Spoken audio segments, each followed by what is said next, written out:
ঠাকুরগাঁও ১ আসনের নির্বাচনী প্রচারণায় ব্যস্ত সময় পার করছেন বিএনপি মহাসচিব মির্জা ফখরুল ইসলাম আলমগীর। আজ দুপুরের পর থেকে দেবীপুর ইউনিয়নের শোলটহরি বাজার, ১১ মাইল সহ বেশ কয়েকটি এলাকায় নির্বাচনী প্রচারণা চালানোর কথা রয়েছে তার। সে খবর আরেকটু বিস্তারিত জানতে আমরা একটু যুক্ত হব আমাদের সহকর্মী সবুজ মাহমুদের সঙ্গে।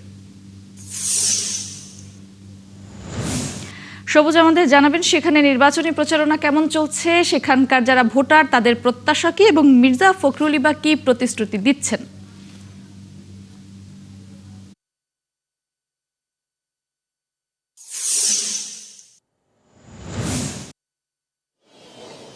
মির্জা ফখরুল ইসলাম আলমগীরের বাড়ির ভেতরে আমি আছি এই মুহূর্তে। মির্জা ফখরুল ইসলাম আলমগীর বেলা ১টার দিকে উনি এখানে প্রবেশ করেছেন এবং নামাজের পর উনি তার নির্বাচনী যে পূর্ব নির্ধারিত কার্যক্রম সেই কার্যক্রম পরিচালনা করতে তিনি রওনা করবেন এবং তার দলীয় নেতাকর্মীরা ইতিমধ্যে তার বাড়ির আশপাশে ভিড় করছেন এবং তারা আজকে সদর উপজেলার যে ঠাকুরগাঁও ১ আসন, সেই ১ আসনের সদর উপজেলার দেবীপুর নামে একটি ইউনিয়ন, সেই ইউনিয়নের কয়েকটি গ্রামে তারা নির্বাচনী প্রচারণা কার্যক্রম চালাবেন। বিকেল ৩টে থেকে সন্ধ্যা ৭টা পর্যন্ত সেই পূর্ব নির্ধারিত প্রোগ্রাম আমরা জানতে পেরেছি এবং ইতিমধ্যে মির্জা ফখরুল ইসলাম আলমগীরের যারা কর্মী সমর্থক আছেন তারা কিন্তু প্রস্তুতি নিয়ে সেই কার্যক্রমে, সেই প্রচারণা কার্যক্রমে অংশগ্রহণ নিতে ইতিমধ্যে তারা এসেছেন এবং তারা বলছেন যে নির্বাচনের যে আচরণবিধি, সেই আচরণবিধি মেনে তারা তাদের নির্বাচনী প্রচারণা কার্যক্রম চালিয়ে যাচ্ছেন।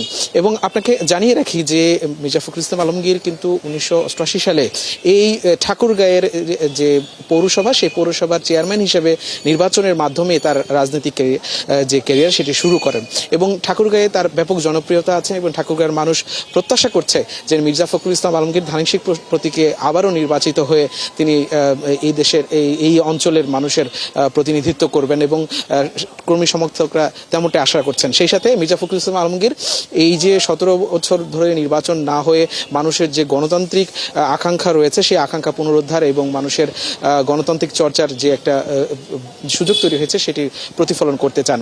এই ধরনের প্রতিশ্রুতি মির্জা ফখরুল ইসলাম আলমগীর তার নির্বাচনী প্রচারণায় দিচ্ছেন।